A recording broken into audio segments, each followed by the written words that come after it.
Hello दोस्तों, कैसे हैं आप लोग। आशा करता हूं कि आप लोग अच्छे ही होंगे।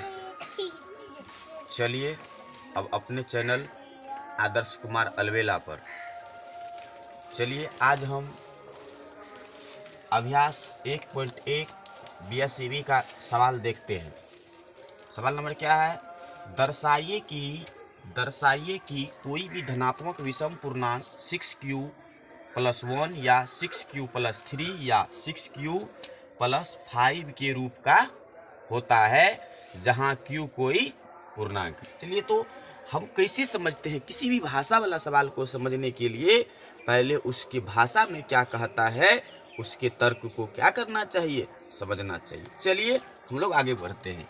दर्शाइए कि कोई भी धनात्मक विषम पूर्णांक 6q+1 या 6q+3 या 6q+5 के रूप का होता है जहां q कोई क्या है, पूर्णांक है। तो पहले मेरा उद्देश्य क्या है? मेरा उद्देश्य क्या है? उद्देश्य है सवाल में 6q+1, 6q+3, 6q+5 को विषम पूर्णांक के रूप में दर्शाना। चलिए आगे बढ़ते हैं। क्या दर्शाना है? दर्शाना है क्या दर्शाना है? 6q+1, 6q+3 या 6q+5। बात समझ में आया? क्या दर्शाना है?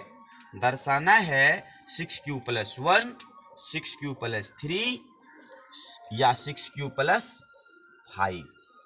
ये तीन चीज दर्शाना है इस प्रश्न में। चलिए हम इससे आगे बढ़ते हैं। बात समझ में आ गई आप लोगों को? चलिए इससे आगे बढ़ते हैं। मान लिया कि कोई धनात्मक विषम पूर्णांक a है। मान लिया कि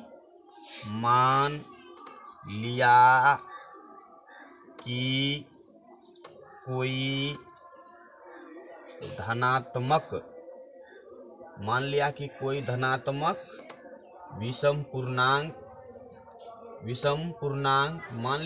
धनात्मक विषम पूर्णांक क्या है? a है। मान लिया कोई धनात्मक विषम पूर्णांक क्या है? a है। तो जहां b बराबर 6 होगा, जहां b बराबर 6 होगा, ऐसा मेरा मानना है। ऐसा क्या है मेरा मानना है।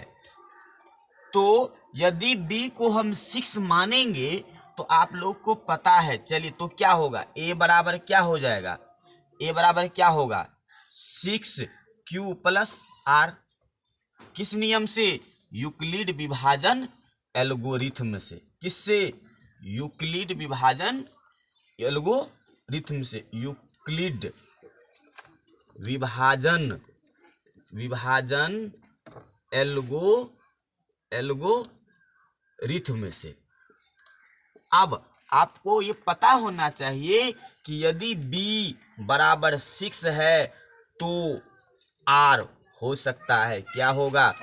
0 हो सकता है, 1 हो सकता है, 2 हो सकता है, 3 हो सकता है, 4 हो सकता है, 5। इससे अधिक हो ही नहीं सकता। चलिए यदि आप नहीं समझते हैं तो एक उदाहरण देते हैं। चलिए b बराबर हम 6 देते हैं और कोई संख्या मान के चलिए 6 है। 6 में 6 से भाग दिए, एक मर्तबे लगा, 6 में 6 कट गया, शेषफल क्या बचा मेरा? यहाँ पे शेषफल क्या हुआ मेरा? 0। 7 में 6 से दीजिए, 6 7 में से 6 गया, 1। यहाँ शेषफल कितना बचा? 1। फिर 8 में दीजिए तो 6 8 में से 6 गया, शेषफल बचा 2। फिर 9 में दीजिए, 6 से 6 9 में से 6 गया, 3, शेषफल बचा 3। इसी तरह से 10 में दीजिए, 6 से 6 शेषफल बचा 4। 11 में दीजिए 6 कितना बचा? 5। इस तरह से अब यदि 12 में देते हैं तो 6 दूना क्या हो गया 12, अर्थात फिर वही 0 आना शुरू हो गया। इसका मतलब ये है कि क्या शेषफल क्या हो सकता है 0, 1, 2, 3, 4, 5। यूक्लिड विभाजन एल्गोरिथम में आप लोग को हम पढ़ाए थे, क्या पढ़ाए थे कि बी जो है बी से आर हमेशा छोटा होता है। बी से आर हमेशा क्या होता है छोटा होता है। बी से आर हमेशा क्या होता है छोटा होता है। चलिए अब इससे आगे बढ़ते हैं। चलिए तो आगे देखिए, तो अब क्या है यूक्लिड विभाजन एल्गोरिथम के प्रयोग से शेषफल क्या सब मेरा हो गया 0, 1, 2, 3, 4, 5।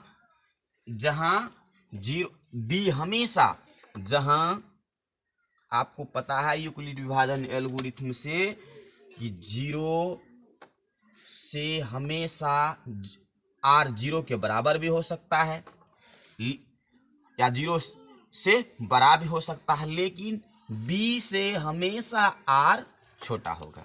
बात समझ में आ गया। अब चलिए हम लोग आगे बढ़ते, किसी भी उदाहरण के साथ चलिए।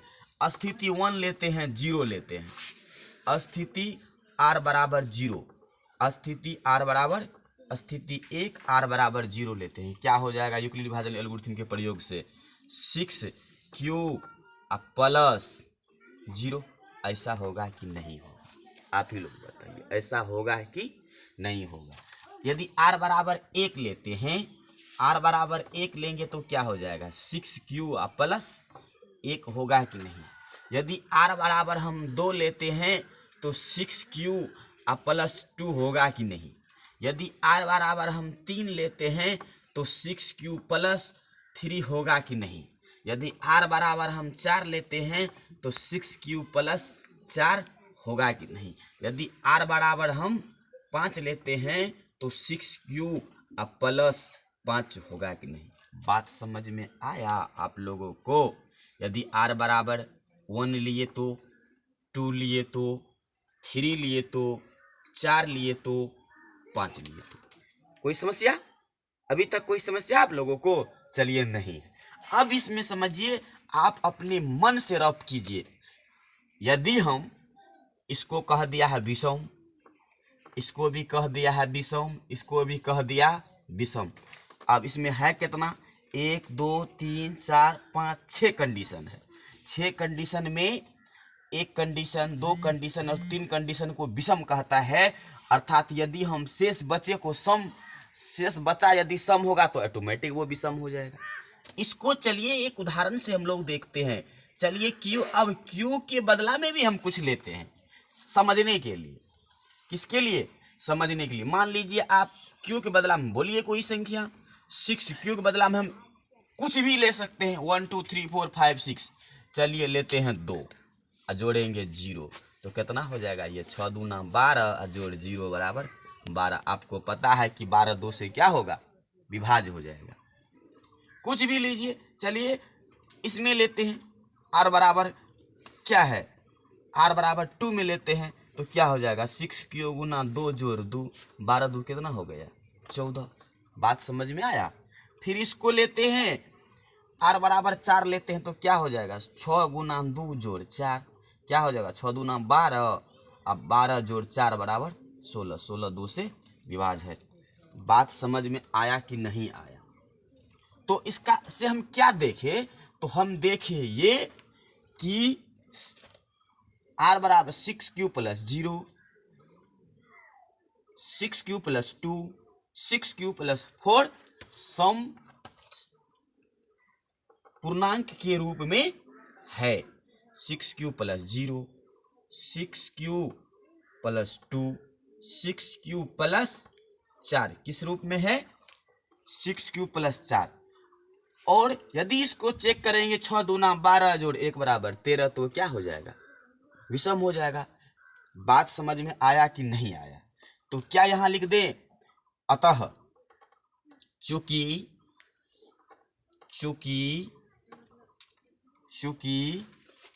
क्या सब 6q प्लस 0, 6q प्लस 2 या 6q प्लस 4 सम पूर्णांक के रूप में है। सम पूर्णांक के रूप में है, सम पूर्णांक के रूप में है। और जो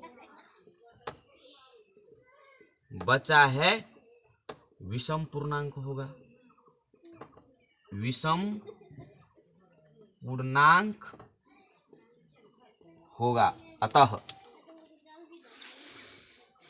अतः यूक्लिड विभाजन एल्गोरिथ्म से पाते हैं कि अतः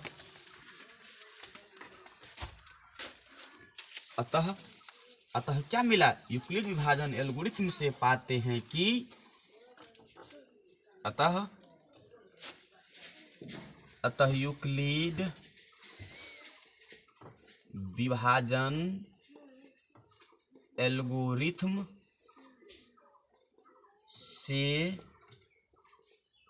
पाते हैं कि 6q + 1 या 6q + 3 या 6q + 5 के रूप का होता